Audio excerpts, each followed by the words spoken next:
करेगा। तो नरेंद्र मोदी ने जिस तरीके से चुन चुनकर कांग्रेस पर प्रहार करना शुरू कर दिया, ये अभी हमने आपके सामने पेश किया। तो आइए शुरुआत करते हैं चर्चा की। कैप्टन अभिमन्यु, जरा हमें समझाइए कि किस तरीके से गांधी का सपना पूरा करने का दम भर रहे हैं नरेंद्र मोदी। क्या गांधी के सपने में सांप्रदायिकता नहीं थी? देखिए, आज जिस प्रकार से भोपाल में मध्य प्रदेश के भारतीय जनता पार्टी के कार्यकर्ताओं का ये महाकुंभ हुआ है, अपने आप में प्रमाण है कि क्या कांग्रेस इस प्रकार के रैली की, रैला की या कार्यकर्ताओं के महाकुंभ की कल्पना भी कर सकती है। आज देश के अंदर कांग्रेस के खिलाफ इतनी जबरदस्त जनाक्रोश है, इतनी नफरत है कि कांग्रेस के लोग जनता के बीच में जाने की हिम्मत नहीं जुटा पा रहे हैं। वो अपने कार्यकर्ता छोटे मोटे सम्मेलन करके किसी प्रकार से सरकार के सहयोग से केवल मात्र औपचारिकताएं आज कर रहे हैं। आज देश ने मन बनाया हुआ। चलिए, तो आप लोग ये मानकर चल रहे हैं कि पार्टी के प्रधानमंत्री पद के उम्मीदवार हर रैली में एक नया रिकॉर्ड बना रहे हैं। चलिए मुकेश, रैली में रैलियों के जरिए ही क्या राजनीति देश की जा सकती है, पहला। और दूसरा सवाल ये कि क्या आप लोग वाकई में मानते हैं कि जो आरोप नरेंद्र मोदी लगा रहे हैं कि इस बार का चुनाव कांग्रेस नहीं सीबीआई लड़ रही है? देखिए, ये तो बहुत हास्यास्पद बात है।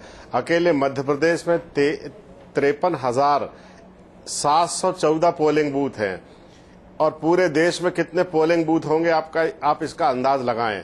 सीबीआई की टोटल पूरे अगर उनकी संख्या गिने सीबीआई के कर्मचारियों की तो 3 से 5 हजार के बीच में इस देश में होती है। ये तो बिल्कुल बच्चों जैसी बात है। दूसरा, मैं ये कहना चाहता हूं कि कांग्रेस इस तरह के जनता का धन, सत्ता और शासन का दुरुपयोग और इस तरह की निर्लज्जता कभी कर नहीं सकती। इस बात से मैं सहमत हूं।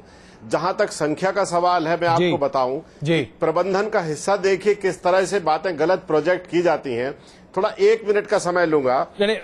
संख्या छोड़ दीजिए मुकेश जी, संख्या छोड़ दीजिए। संख्या तो बोट क्लब पर भी टिकैत साहब की रैली में बहुत जमा करती थी, 20-20 लाख लोग जमा हो जाते थे। संख्या बल से राजनीति नहीं चलती।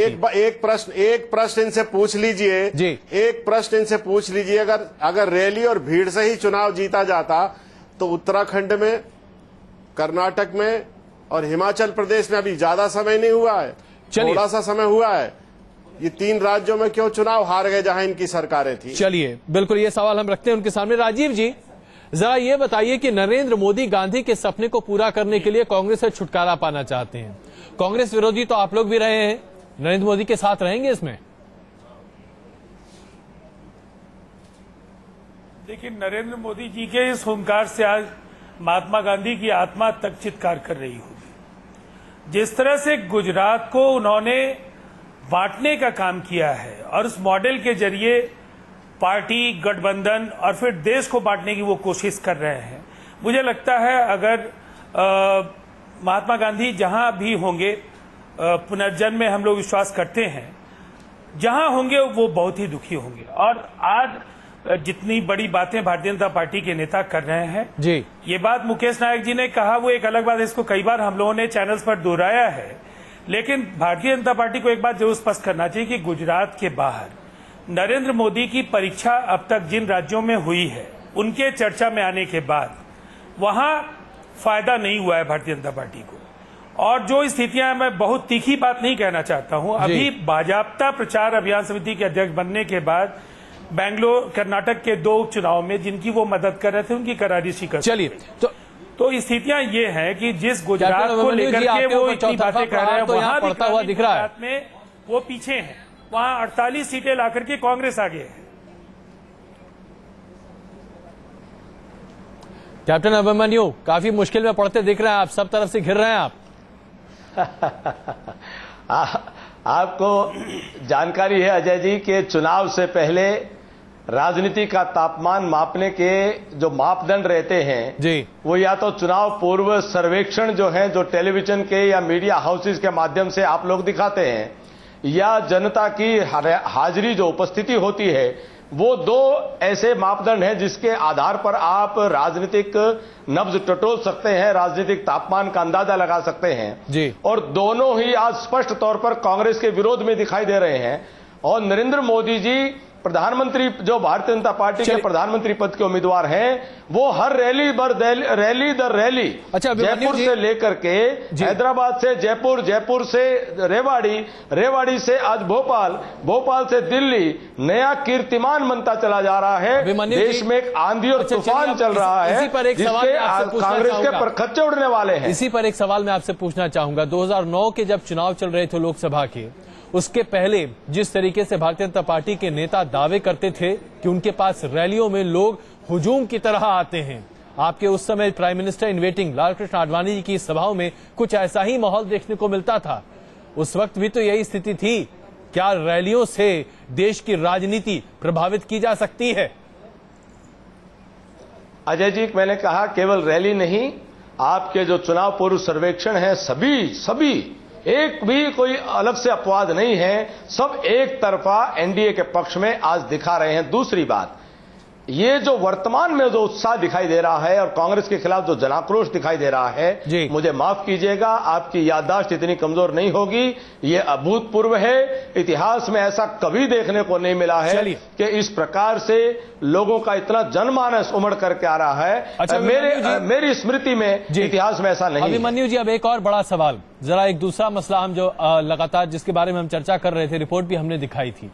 आज जिस तरीके से मंच पर लालकृष्ण आडवाणी जी और नरेंद्र मोदी जी दिखाई दे रहे थे भोपाल में, 5 तस्वीरें हमने अभी अपने दर्शकों को दिखाई, जिससे साफ प्रतीत होता है कि आपकी पार्टी के भीतर ही शीर्ष नेतृत्व में एका नहीं है। जब पार्टी में एका नहीं है तो लोगों के सामने आप एक चेहरा कैसे सामने रख पाएंगे? दिक्कत होगी ना आप लोग को। ये आपकी कपोल कल्पनाएं हैं। 2 घंटे के पूरे प्रोग्राम में जब सब साथ बैठे हो जी, एक आधी तस्वीर कोई आप इस पर दिखा करके और इसका एक अंदाजा लगाने की, बॉडी लैंग्वेज को असेस करने की जो कोशिश कर रहे हैं, वो उसका कोई मतलब नहीं है। जब भारतीय जनता पार्टी का पूरा शीर्ष नेतृत्व मंच पर एक साथ है, एक मुखी है, एक भाषा है और सब नरेंद्र मोदी जी को प्रधानमंत्री पद के उम्मीदवार के तौर पर वहां पर विषय को रख रहे हैं। अगर स्वयं लालकृष्ण आडवाणी जी उनको प्रधानमंत्री पद का उम्मीदवार वहां पर बता रहे हैं और आप लोग कयास लगाते थे कि मोदी जी को प्रधानमंर पद का उम्मीदवार बनाएंगे तो भाजपा में पॉलिटिकल स्प्लिट होगा। ऐसा कुछ नहीं हुआ। जो है वो दिन में सपने देखता है। चलिए, आपके जो विपक्षी नेता जो लोग हैं जो इस वक्त हमारे पैनल पर, उन्हीं से बात कर लेते हैं। मुकेश जी, आपने भी ये तस्वीरें देखी होंगी, अभी हमने ये रिपोर्ट दिखाई भी थी, 5 तस्वीरें जिसमें साफ था कि जब तक मौका एकदम सर पर ना आ जाए, लग नहीं रहा था कि नरेंद्र मोदी जी आडवाणी जी की तरफ देखते भी हैं या आडवाणी जी भी नरेंद्र मोदी जी की तरफ देखते हुए दिखाई दे रहे हैं। क्या आप लोगों को कहीं से भी एका दिखाई दे रहा था मंच पे? देखिए, ये समझना बहुत आवश्यक है कि जब मोदी जी गुजरात में मुख्यमंत्री थे, उस वक्त आडवाणी जी गृह मंत्री थे केंद्र में, इसलिए वो जानते हैं अलगाव, घृणा, हिंसा, प्रतिहिंसा, सांप्रदायिकता और इनके असली चेहरे को वो जानते हैं। इसलिए वो ये इनको अपने पास बैठने लायक समझते नहीं हैं, क्योंकि वो इनका असली चेहरा जानते हैं और वो इतिहास के किसी भी ऐसे संदर्भ को अपने साथ नहीं जुड़ने देना चाहते हैं जिसमें वो मोदी जी के साथ बैठे हुए दिखाई दें। जो उन्होंने इस्तीफा देने के बाद पत्र लिखा था, वो भी इसी की ओर इशारा था कि ये पार्टी श्यामा प्रसाद मुखर्जी और नानाजी देशमुख, अटल जी के मार्ग से अलग हो गई है। नेता पर्सनल एजेंडे पर चलने लगे हैं। जी, अभिमन्यु जी। और मंच पे जी अजय जी बताइए। मंच पे जो सीधे जवाब दीजिए ना, हम क्या बीच में कहें इसमें?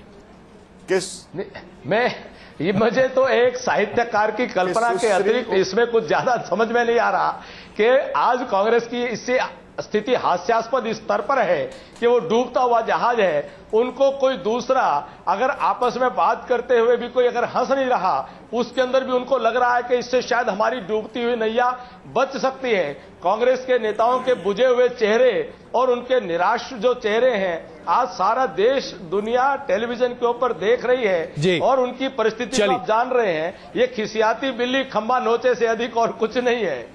राजीव जी, क्या आप मुकेश जी की जो एनालिसिस है उससे सहमत हैं? क्या आपको लगता है कि वाकई में लालकृष्ण आडवाणी नहीं बर्दाश्त कर पाते हैं नरेंद्र मोदी को अपने बगल में बैठाना? देखिए, सबसे बड़ी बात यह है कि मुकेश नायक जी ने जो बातें कही वो अपने तरीके से उन्होंने पार्टी के स्टैंड को रखा और जो उन्होंने महसूस किया जी। लेकिन आज तक जो इस देश में चुनाव होते थे उसमें कॉरपोरेट घरानों की भूमिका होती थी। आज का यह जो चुनाव है